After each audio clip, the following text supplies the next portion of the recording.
What's up, everybody? Welcome back to another episode of Black Tea. Of course, the podcast that is all about Black women in advertising, doing their thing and getting to know them. I'm your host, Michelle Lawrence, here as usual. But today I have a new guest. Please meet Brennan Nevada Johnson. Welcome, Brennan. Hi, thank you so much for having me. I'm glad to have you. Please tell people what you do and where you're based. Absolutely. So, I am the founder and CEO of my own PR agency, Brennan Nevada Inc., and we are based in Harlem, New York City. Harlem. I lived in Harlem until like April of this year. I Why just did you moved from leave? Harlem. Because I got tired of lugging strollers up and down the subway stairs, Oh, and I was ready for some soft life, some good weather. So I'm back in LA where I was a few years ago. But Harlem is vibes. You are, as you mentioned, a business owner. Brennan Nevada Inc. is your baby. Your client roster is popping. I'm wondering, like, what was the journey to building that clientele and establishing yourself in that industry? yeah, well, thank you so much. When I first created Brennan Nevada Inc., it was born out of consulting and freelancing while I was working full time at different agencies, also in house. And at the time when I was employed with those companies, I was really unhappy because I was one of the only Black people in the PR team. All of the clients that we represented looked the same, act the same, came from the same backgrounds, thought the same. And so I was truthfully very unhappy. And Yeah. so Brennan Nevada Inc. was really built to fill that niche. If you think about the PR agency, especially tech PR, the industry is super white, Yeah. as is much of media, advertising, and marketing, but really so much in the tech PR space. A lot of my competitors are white, men.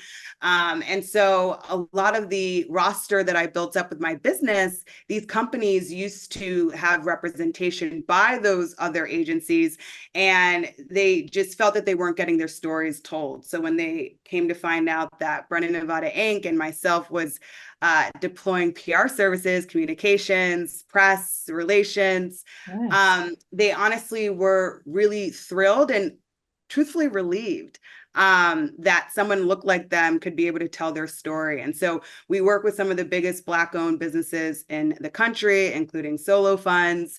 They are a fintech platform that Serena Ventures firm invested in. We also represent Render Atlanta, which is the largest software engineering conference in the country. We work with Black-owned venture capitalists, and we are just getting started. We're in year 2, and so a lot of people think business years in the second year tend to be terrible twos. I would disagree. That's kind of when things are, as you said, popping off. Okay, I love to hear that in the early success. Kudos. Were there early supporters for your vision, or did you have to do some convincing when you were getting started? Oh my God, I'm like persuading everyone to like invest in Brennan Nevada Inc. Yeah. And you have to be. I think as a business owner, you have to always be selling your dream. You have to be able to build that confidence within your brand. Why should someone want to jump ship from an agency that's been around for years or that's super established to come to a new player? We just won our first ever industry award with PR Week, which was really exciting. Let's The go. only Black business on the entire list, might I Well, add. that's sad, but happy for you. Right, right. And to your point, I was shocked that my agency is doing something that has never been done yet in the industry, where we're the only New York Black female-owned PR agency catered to tech companies and startups. And so I do always have to be able to promote myself, promote my services, differentiate how I am honestly better than a lot of the other agencies out there, why I am the partner that you should be collaborating with. And so that's something that's nonstop. It's always on. And I don't mind it because it keeps me hungry. Yeah. All right, so let's get into your expertise in the PR space. Like, what are the most important things to consider before you start to craft the story of a brand? Yes, absolutely. So not everything is PR worthy. I have to tell clients this all the time. They'll say, we're doing something internally, or we're doing, a new platform launch, and this is so exciting. And at the end of the day, your team internally might care, but externally, No Yeah. one else does. And so that's one of the first that's one of the first vetting processes that I do for my clients, where it's like, is there a story here? And if it's not, let's move on and let's find something a bit more sexier that's going to entice the journalists and their readers. Otherwise, I think it's so important to first start with that to see if it makes sense to reach out. And what I typically love about working with my clientele is that being a Black founder, a BIPOC founder, or women owned or Jewish owned, which are a lot of the companies that we represent, there tends to be that entrepreneur journey that doesn't always get told. And you have to overcome so many obstacles. You have to be very resilient. And a lot of these founders have done that. They've overcome adversity to get to where they are. And that's something that is really inspiring. And so I generally try to tap into that first, better understanding, like, who are you? What is your mission? What is like the big problem that you're solving? What are trends that you're seeing right now at the current moment that other people should care about? And within all of that comes the diamond in the rough of like, okay, that's the hook, that's the angle that we should lead with. So Yeah, I love that. So you mentioned that a lot of your clients are from underrepresented communities, I would say. Is that yeah. something that you're where you're courting them, or are they courting you? Is that the mission of your corporation? Yeah, that's such a good question. I'm so glad you asked that. So it's a bit of both. A lot of our business comes through referrals. So thank goodness for our network. We, work with people that I've worked with in the past. So whether it was employed at agency life or in-house, a lot of those people, we worked well together in the past. And so they end up referring clients my way, or I promote my business by doing press releases or doing amazing podcast interviews like this. And then they discover Brennan Nevada Inc. And, our mission really is to be able to leverage press because it's so impactful, and PR and communications to be able to connect, whether that be customers wanting to grow their own customers, whether that be wanting to secure funding, and showing that validation and credibility. Press is one of the most impactful ways to tell your story and to be able to meet new people that you otherwise haven't tapped into. And so our overall mission is to do PR for the best companies that are doing good work. So a lot of the businesses that we represent, their companies are all social impact driven. So Solo Funds is a community finance platform that is allowing people to borrow and lend from people, and you don't have to have a good credit score, and you can get funds immediately. And it really takes away much of the barriers that you get in the banking space. And similar with Render Atlanta, this is a conference that has grown over the years based off of the founder recognizing that there really wasn't a conference like this that's going to be able to help Black and Brown people further their education and their careers in the tech space. So I do make it a point to make sure that the businesses that I represent are doing good in the world. So I absolutely have to live up to my mission. Otherwise, what am I doing this for? I think people often think about PR from like a Band-Aid perspective, like, oh, we need to call in PR because we are trash, or because this trash moment has happened, and we need somebody to fix it. But you're not leading with fix it. You're leading with like, no, actually, let's get the word out about what's amazing about your business. Yes, you hit the nail on the head. A lot of PR agencies end up coming in when it's a crisis, right? And, Brennan Nevada Inc. really doesn't specialize in crisis communications. I take my hat off to people that do that, but our specialty is really generating press coverage, awareness, boosting and amplifying your thought leadership presence, making sure that you're positioned as that expert that you are in your industries. And we focus primarily on media relations, press coverage, speaking, and awards. So those tend to be the most impactful platforms. It's all earned, none of it's sponsored, none of it's pay per play, which I personally do not believe in. And yeah, I tend to stray away from the fix it, coming at the moment where, we're in dire need of your help, because at that point, you're really not always set up for success. And truthfully, it's not as much fun. I really enjoy being able to help companies that otherwise no one has heard of, no journalist has heard of, and being able to generate them press versus doing more of reactive, sitting back, kind of letting the firestorm come to you. Yeah. That's gorgeous. Everybody get Brennan Nevada in early if you are Yes. picking something up. Sounds like the thing to do. What draws you into the marketing, PR, and media industry? Is there anything in that industry that pushes you away? I love old school media. So print magazines, flipping through them. I subscribe to everything from Essence, Ebony to Vogue, Harper's Bazaar, Vanity Fair, Kiplinger. Got to stay up to date with your personal finance. But I've always had this obsession, and it really is an obsession with media. A lot of the different movies and shows that I watched growing up, from, Living Single to even 13 Going on 30, these I all were love centered that around amazing. Shout out to Jennifer Garner and Queen Latifah, just movie. so great. And they were all centered around the media, advertising, marketing, and PR industries. And so the thing that kind of just keeps me going is being able to see the end result of that article link, but also understanding all that's gone into getting that. For the most part, clients are like, we want to be in Muse by Cleo, Wall Street Journal, New York Times, and they don't understand that so many things need to happen in order for you to get that end result.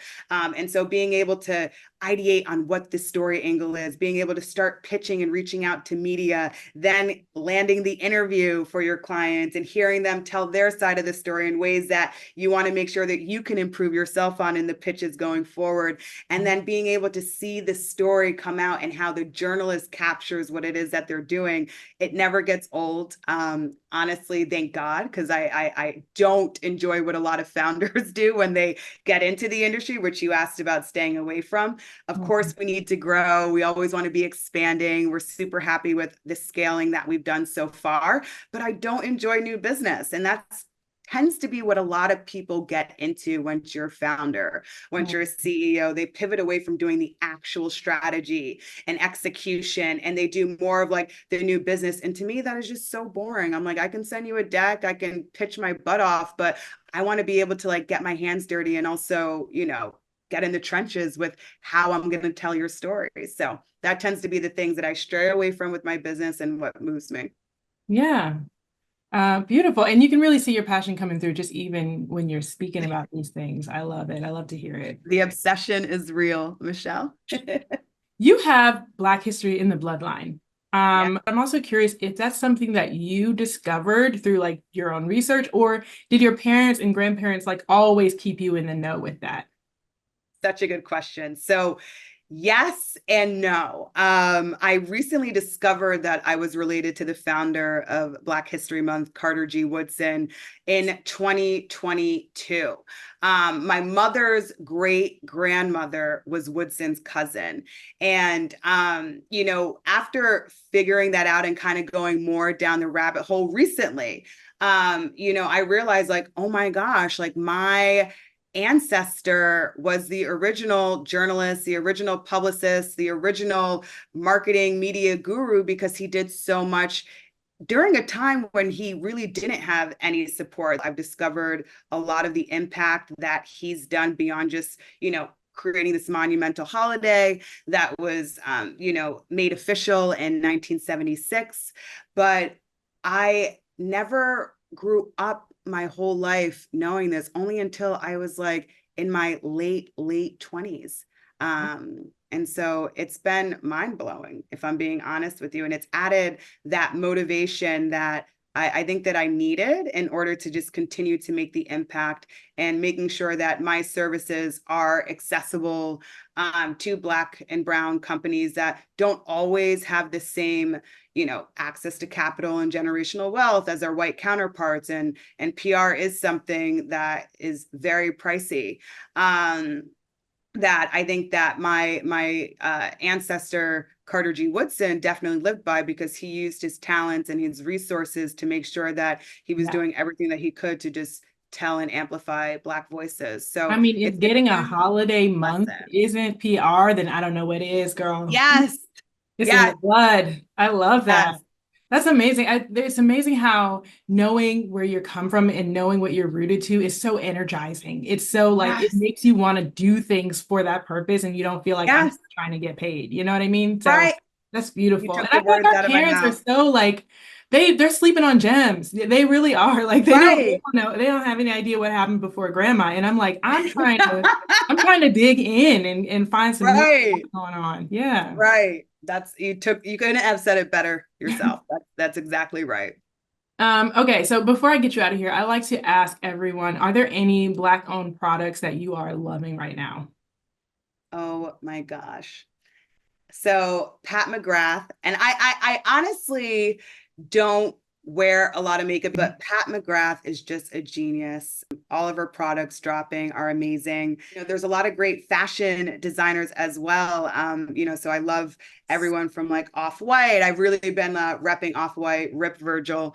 And there are some other brands out there. Brianna, who has this incredible perfume called Mudo, which is unbelievable. She's in like major retail stores, and she's one of the first Black women in the space. That tends to be inspiring. We love that. So that about does it for us here on this episode of Black Tea. I want to thank you so much for coming on. Oh my gosh, And thank you. And everybody out there watching, please go to musebycleo.com/black tea to share this episode and other episodes with friends and family. Let's spread the word that we are out here in this industry. It Yes. helps us find each other. It helps us find each other. So there are so many people just like Brennan that I have never met until I meet them on this show. And so I need more eyeballs so that we can just get the stories out there that there is a Black woman PR owned, Black women owned PR agency Yes. to meet needs if anybody is needing that. So thank you so much for coming on. Thank you everybody for watching, and we will see y'all on the next one. Bye. Addendum, PS, if you will. While we're on the topic of Black businesses and Black excellence, I do want to shout out to a local favorite of mine who is unfortunately shuttering their doors, but have been such a beacon of light through the pandemic and before in the Los Angeles area, and that is Bloom and Plume Coffee Shop. I love this place. They are a coffee shop and a florist, and their founder, their owner, has such personality. Their presence online is so life-giving, and their presence in the neighborhood just radiates positivity, and they will be so sorely missed. So I had to get my collector's mug from their fire sale, and just know that we're going to miss you, Bloom and Plume, and we love you. Cheers.